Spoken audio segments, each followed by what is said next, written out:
முளைக்கட்டிய தானிய தோசை செய்முறை.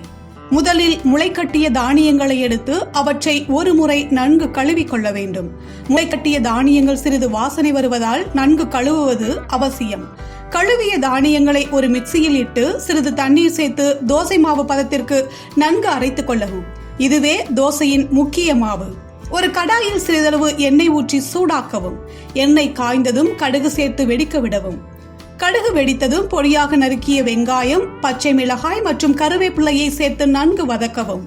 வெங்காயம் லேசாக வதங்கியதும் சிறிதளவு பெருங்காயத்தை சேர்த்து நன்கு கிளறவும். தானியங்களில் ஏற்படும் வாயு தொல்லையை தவிர்க்க பெருங்காயம் சேர்ப்பது மிகவும் நல்லது. வதக்கிய பொருட்களை அடுப்பிலிருந்து இறக்கி ஆறவிடவும்.